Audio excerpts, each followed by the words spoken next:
चलिए चला कर देख लेते हैं SD स्क्रैम्बलर को। शुरुआत करता हूँ 0 to 60 करते हुए, और ये पहला एफर्ट है 0 to 60 का। और देखिए कितने जल्दी 0 to 60 आ जाता है, मतलब आप पलक झपकाओगे नहीं कि 60 पहुँच जाती है गाड़ी, और 80 90 यहाँ तक आराम से 100 की रफ्तार भी पकड़ लेती है। छोटी रोड पर ये टेस्ट किया है तो आपको 100 भी दिखेगा, इसमें 80 भी दिखेगा और 60 भी दिखेगा। एक एफर्ट छोटा सा और लगाएंगे, क्योंकि मैं जानना चाह रहा हूँ कि किस तरीके से अपने आप को आगे लेके जा सकती है। मुझे ये परफेक्ट लग रही है इस सेगमेंट में, क्योंकि जो स्क्रैम्बलर अभी तक आप खरीद रहे थे, ये ट्रायम्फ देती थी, डुकाटी में मिलता था, लेकिन आप HD दे रही है। तो एक छोटा एफर्ट और देखेंगे 0 to 60 का, फिर हम और राइड को आगे बढ़ाएंगे और पूरी जानकारी आपको देंगे। देखिए दोबारा बाद एफर्ट में भी आपको कितनी क्विक दिख रही होगी मोटरसाइकिल। फटाक से आपको शिफ्टिंग करना पड़ता है जैसे आप आगे बढ़ते हैं, और आपको बड़े बड़े गियर रेशियो मिल जाते हैं। हालांकि सिटी कंडीशन में आपको बार बार शिफ्टिंग करनी पड़ती है, ये दूसरी बात है, उसका जिक्र आगे करूंगा। लेकिन आप देख सकते हैं किस लेवल का परफॉर्मेंस ये मोटरसाइकिल देने के लायक बनी है, और आपको इससे प्यार हो जाएगा। इसमें बहुत सारी ऐसी चीज़ें दी गई हैं, इसकी जो खासियत है वो आपका दिल जीत लेगी। तो इस स्क्रैम्बलर की जो शुरुआत होती है, जब आप राइड करना शुरू करते हो तो आपको बहुत ज़्यादा मज़ा आता है।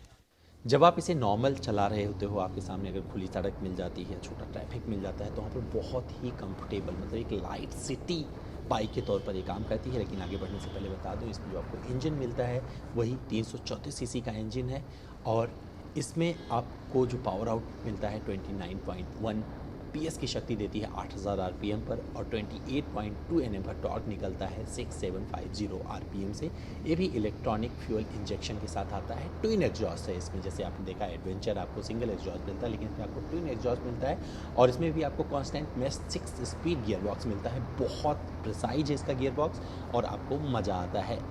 मन करता है कि आप 100 की रफ्तार पर चलते रहें। ये बाइक उस तरफ भागने की कोशिश करती रहती है, लेकिन ये शहर आपको इसकी अनुमति नहीं देता है, क्योंकि आप बहुत सारे अनुशासन में बंधे हैं। तो परफॉर्मेंस से भरी पूरी मोटरसाइकिल है ये स्क्रैम्बलर।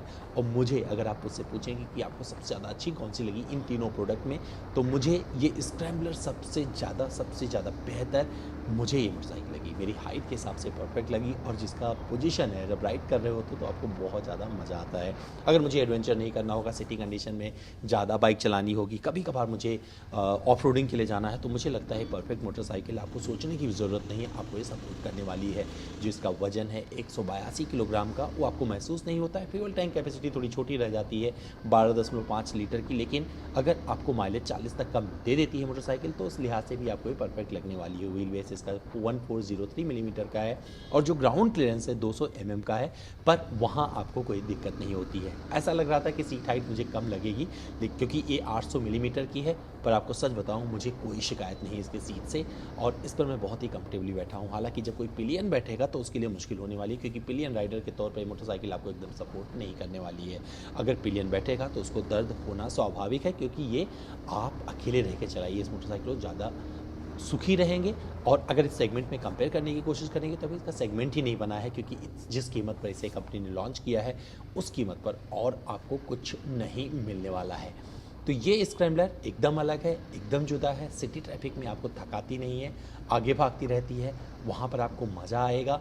और जब आप 2,04,900 रुपये खर्च करेंगे एक शोरूम, तो आपको एक बढ़िया मोटरसाइकिल मिल जाती है। हालांकि हर रंग का जो प्राइस है अलग अलग है, क्यों है ये मुझे समझ नहीं पाया, बाद में समझने की कोशिश करूंगा जब और इस मोटरसाइकिल को चलाऊंगा। जो इसमें आपको गैस चार्ज सॉकर मिलते हैं वो बहुत ही परफेक्ट हैं। 2 मिल जाते हैं, लेकिन बहुत अच्छे से अपना काम करते हैं। सामने आपको टेलीस्कोपिक फॉर्क कॉइल स्प्रिंग के साथ मिलता है, बहुत अच्छे से काम करता है। ट्रेबल सस्पेंशन बहुत अच्छा लगता है जब आप राइड कर रहे होते हैं, परफेक्ट है। और जो सामने आपको टायर मिलता है 100/90/19 का, वो परफेक्ट लगता है रोड कंडीशन के हिसाब से, और ग्रिप आपको अच्छा मिलता रहता है।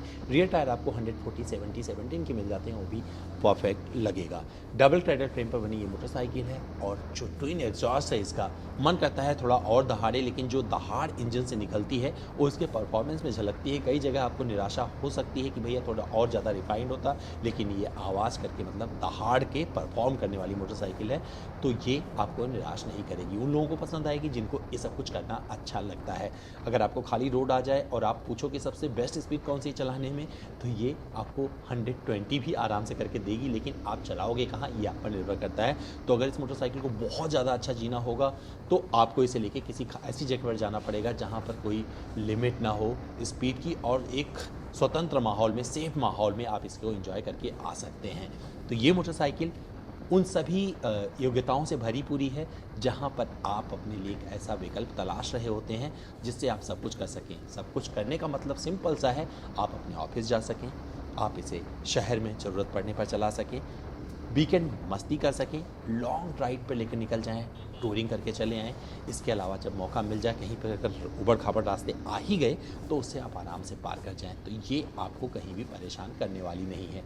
हैंडल बहुत अच्छी लगी मुझे और इसमें मुझे कोई शिकायत नहीं है। यहाँ पर अगर मोबाइल डिस्चार्ज हो जाता है आप चार्ज भी कर सकते हैं। आपको सामने डिबिया नज़र आ रही है, ये बेसिकली USB पोर्ट और C टाइप चार्जर के साथ में आती है।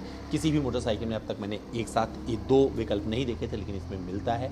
इसके अलावा जो और चीज़ें दी गई हैं वो बहुत अच्छा है। ABS के जो ऑप्शन है जिसे आप अपने हिसाब से चूज कर सकते हैं वो भी बहुत बेहतरीन तरीके से इसमें काम करते हैं। और अभी जब लॉन्ग राइड कभी करेंगे तो वहाँ बताया जाएगा कि किस तरीके से ये परफॉर्म करती है। अगर सीट कंफर्ट की बात करें तो बहुत अच्छी कुशनिंग मिल जाती है, पर अभी भी बताता चलूँ कि मैंने इसकी टॉप स्पीड नहीं जी है। लेकिन अगर ब्रेक की बात करें तो जो सामने इसमें 320 mm का डिस्क मिलता है और पीछे 240 mm का डिस्क मिलता है और ये फ्लोटिंग कैलिपर और ABS के साथ दोनों आते हैं, बहुत अच्छे से अपना काम करते हैं। तो जहाँ ज़रूरत पड़ जाएगी, इमरजेंसी ब्रेकिंग करनी पड़ेगी तो ये ब्रेक कर देगी, लेकिन कहीं पर लगता है कि पीछे वाला ब्रेक थोड़ा सा कम लग रहा है। अब वो आपको देखना पड़ेगा, जब आप लॉन्ग टाइम तक चलाएंगे इसे तो ये सारी चीज़ें सामने आएगी। मेरा एक फर्स्ट राइड एक्सपीरियंस था तो इसमें हो सकता है कुछ चीज़ें रह जाएं और कुछ ऊपर नीचे हो जाएं, तो इसका बाद में हम करेक्ट करेंगे जब इसको और लंबे टाइम के लिए चलाएंगे इस मोटरसाइकिल को। फिलहाल मुझे बहुत मज़ा आया इसे चलाकर और मैंने वो सब कुछ जिया जो आप एक मोटरसाइकिल के साथ जीना चाहते हैं। और ये बहुत अच्छी मोटरसाइकिल है। कॉर्नरिंग स्पीड की बात करूं, अगर आप फास्ट कॉर्नरिंग करते हैं ना तो वहाँ पर भी आराम से निकल जाएंगे, वो अच्छा लगेगा। और छोटा सा एक पैच मिल रहा है जहाँ पर रास्ता ही नहीं है, ऊबड़ खाबड़ जिसे बोल सकते हैं, वहाँ पर ये कैसे परफॉर्म करेगी इसे भी देख लेते हैं। फिर इसको हम राइट पार्ट को ब्रेक करेंगे और आगे बढ़ जाएंगे। तो दोस्तों आप देख सकते हैं जहाँ पर रास्ते नहीं हैं इसके टायर वहाँ पर भी अच्छी ग्रिप ले रहे हैं, तो ये अच्छी बात है। तो बिना सड़क के भी चल जाएगी। जो मैं अपनी बात रखने की कोशिश कर रहा था वो प्रमाणित हो गई है। और जो मुझे खचके मिल रहे हैं नीचे से ना, मेरे कमर तक बहुत दर्द नहीं पहुँचा रहे हैं, तो इसके लिए मैं शाबाशी दे दूंगा इसके गैस शॉकर को, और वो मुझे बहुत परफेक्ट लगा है। तो दोस्तों ये थी मेरी पूरी राइड इस स्क्रैम्बलर के साथ।